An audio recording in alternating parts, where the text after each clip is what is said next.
বন্ধুগণ, আমরা যখন এই মুহূর্তে মাননীয় প্রধানমন্ত্রীর জন্য অপেক্ষা করছি, মাননীয় প্রধানমন্ত্রী আসবেন, তিনি তার পথ বলবেন, আমাদের পথ বলবেন, যে পথ ধরে আমরা ভারতীয় জনতা পার্টির সরকার এই 26-এ আমরা এখানে প্রতিষ্ঠা করব।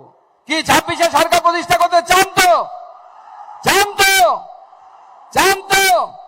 তাহলে একবার জোরে বলুন, জয় শ্রীরাম, জয় জয় শ্রীরাম। মোদীজির নেতৃত্বে 26-এ রাম রাজত্ব প্রতিষ্ঠা হবে এবং রাম রাজত্ব প্রতিষ্ঠা করব।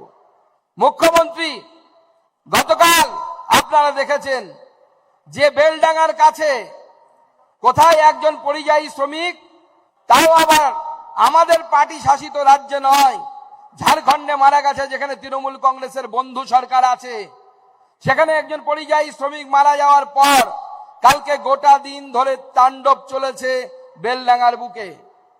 এবং শুধু তাই নয়, একজন মহিলা সাংবাদিক, সেই সাংবাদিককে চুল ধরে, তার পা ধরে, তার বিভিন্ন জায়গায় হাত দেয়া হয়েছে এবং তাকে পুলিশের সামনে সেটা করা হয়েছে। পুলিশ কি বলেছে?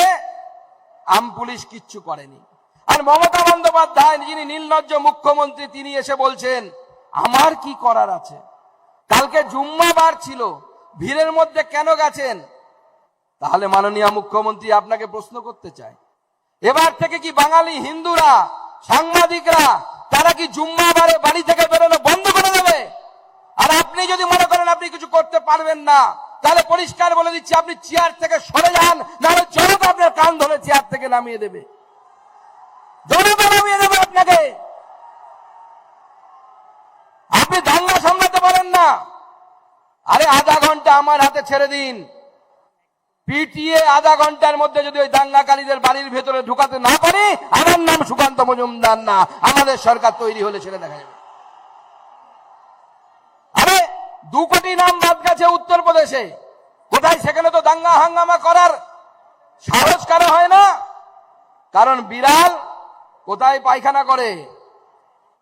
নরম মাটিতে করে, শক্ত মাটিতে করে না। ওখানে জানে, ওখানে বিজেপির মুখ্যমন্ত্রী, নরেন্দ্র মোদীর মুখ্যমন্ত্রী ওখানে আছে, যোগী আদিত্যনাথ আছে। ওখানে কিছু করতে গেলে তার ব্যবস্থা মোদীজির, যোগীজির পুলিশ ছুটিয়ে লাল করে দেওয়ার ব্যবস্থা বিজেপি সরকার করবে। ওখানে যেন দাঙ্গা করতে যায় না কেউ। যত দাঙ্গা হাঙ্গামা পশ্চিমবঙ্গে, আরে করবেন না কেন? আরে যে রাজ্যের মুখ্যমন্ত্রী, সেই মুখ্যমন্ত্রী সে ফাইল চুরি করে আনে, সেই মুখ্যমন্ত্রীর রাজত্বে যদি দাঙ্গা হাঙ্গামা না হয়, কার রাজত্বে হবে? তাই আমাদের এক বিজেপি কর্মী আমাকে একটা কবিতা লিখে দিয়েছে 4 লাইনের, আমি আপনাদেরকে শোনাতে চাই। রাজ্যের আকাশ ঘিরে মেঘ করেছে, রাজ্যের আকাশ ঘিরে মেঘ করেছে, উন্নয়ন গেছে চলে। রাজ্যের আকাশ ঘিরে মেঘ করেছে, উন্নয়ন গেছে চলে, খুকু গেল আইন ভাঙতে ফাইল আনার ছলে। খুকু গেল আইন ভাঙতে ফাইন আনার চলে। খুকুকে চেনেন তো? খুকুমণি, তিনি যাচ্ছেন প্যাকের কালো জলে, প্যাকের কালো জলে। প্যাক চেনেন তো? প্যাকের কালো জলে হরেক রকম ভুল, প্যাকের কালো জলে হরেক রকম ভুল। জনতা বলছে খুকু এবার হারবে বিলকুল, এবার হারবে বিলকুল, এবার হারবে বিলকুল। ভারতীয় জনতা পার্টি 26-এ আমাদের এই নির্বাচনকে আমাদের মনে রাখতে হবে। ভারতীয় জনতা পার্টির কর্মী যারা আছি, আমিও আপনাদের সাথে নিজেকে একজন কর্মী মনে করি। আমাদের এই নির্বাচন কোন একজন ব্যক্তিকে মুখ্যমন্ত্রী করার নির্বাচন নয়। এই নির্বাচন মনে রাখবেন, আপনার ঘরের বেটি বাঁচানোর নির্বাচন। এই নির্বাচন আপনার বাড়ির মাটি বাঁচানোর নির্বাচন। আপনার বাড়ি যেন শমশেরগঞ্জ না হয়ে যায়, আপনার ছেলেটা যেন চন্দন দাস না হয়ে যায়, আর আপনার স্বামী যেন হরগোবিন্দ দাস না হয়ে যায়, তার জন্য এই নির্বাচন।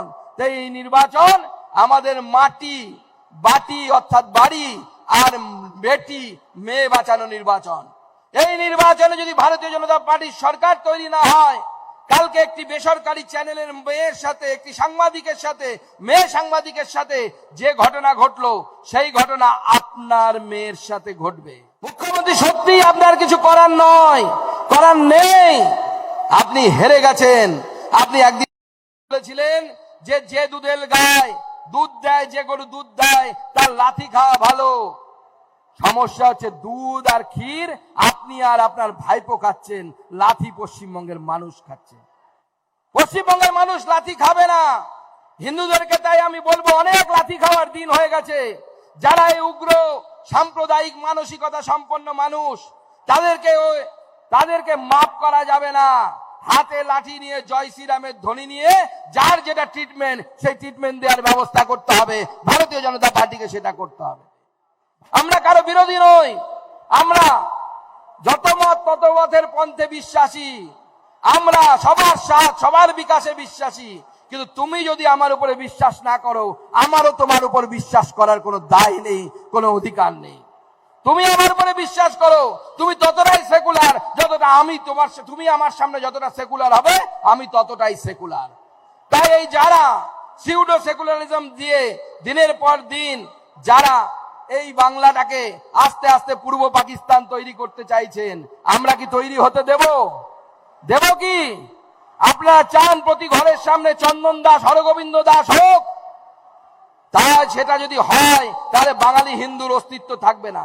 আজকে বাংলাদেশে দেখুন, যখন পূর্ব পাকিস্তান তৈরি হয়েছিল 20% বেশি বাঙালি হিন্দু ছিল সেখানে। আজকে নেই, হিন্দু কমতে কমতে শেষ। দীপুচন্দ্র দাস গাছ থেকে লটকে জীবন্ত জ্বালিয়ে দেওয়া হলো। মাস্টারমশাইয়ের বাড়ি গত কয়েকদিন আগে, গতকালকে আগুন ধরিয়ে দেওয়া হলো। হিন্দু সহ্য করছে করছে করছে, আর আমরা সেকুলারিজমের ললিপপ খাচ্ছি। সেকুলারিজমের ললিপপ দিয়ে বন্ধু বেশি দিন চলবে না। বাংলাদেশে সেকুলারিজম নেই, পাকিস্তানে নেই, কারণ যেখানে হিন্দু সংখ্যাগরিষ্ঠ থাকে সেখানেই সেকুলারিজম থাকে, অন্য কোনো জায়গায় থাকে না, অন্য কোনো জায়গায় পাবেন না। তাই মমতা বন্দ্যোপাধ্যায়ের এই সরকার, যে সরকার ভারত বিরোধী সরকার, যে সরকার উগ্রপন্থীদের পাশে দাঁড়ানো সরকার, আজকে অবাক লাগে এই মালদার বিধায়িকা, তাই তিনি যাকে মিষ্টি খাওয়াচ্ছেন তার বরের সাথে নাকি সে মাদক চক্রে যুক্ত, সেই জন্য তাকে পুলিশ গ্রেপ্তার করেছে। আমাদের পুলিশ করেনি, মমতা বন্দ্যোপাধ্যায়ের পুলিশ গ্রেপ্তার করেছে। আজকে ভাবতে অবাক লাগে যে এসআইআর নিয়ে মুখ্যমন্ত্রী বলছেন এসআইআর হবে না, এসআইআর করতে দেব না। এসআইআর নির্বাচন কমিশনের কাজ, নির্বাচন কমিশন এসআইআর করবে, তারা ঠিক করবে। কিন্তু মুখ্যমন্ত্রীকে আমি মনে করিয়ে দিতে চাই, আপনি বলেছিলেন সিএ করতে দেব না, কি সিএ হয়েছে কিনা? হয়েছে কিনা? যত উদ্বাস্তু মানুষ আছেন যারা পূর্ব বাংলা থেকে এসছেন, তাদের এই মঞ্চ থেকে আমি আশ্বস্ত করছি, মতুয়া হোক, নবশূদ্র হোক, উচ্চ বর্ণের হোক, এই মঞ্চ থেকে আমি মাননীয় প্রধানমন্ত্রী আসবেন তাকে সাক্ষী রেখে বলছি, কোন উদ্বাস্তু ভারত থেকে বাইরে যাবে না, একজনও হিন্দু যাবে না, তারা ভারতবর্ষেই থাকবেন। তাদের ভারতবর্ষ তাদের মাতৃভূমি, তাদের এখানে থাকার অধিকার আছে। আমাদের ভিডিও ভালো লাগলে লাইক এবং শেয়ার করুন। কমেন্ট সেকশনে গিয়ে জানান আপনাদের মতামত। আরও ভিডিও পেতে আমাদের চ্যানেল সাবস্ক্রাইব করুন এবং প্রতি মুহূর্তে খবরের আপডেট পেতে প্রেস করুন বেল আইকন।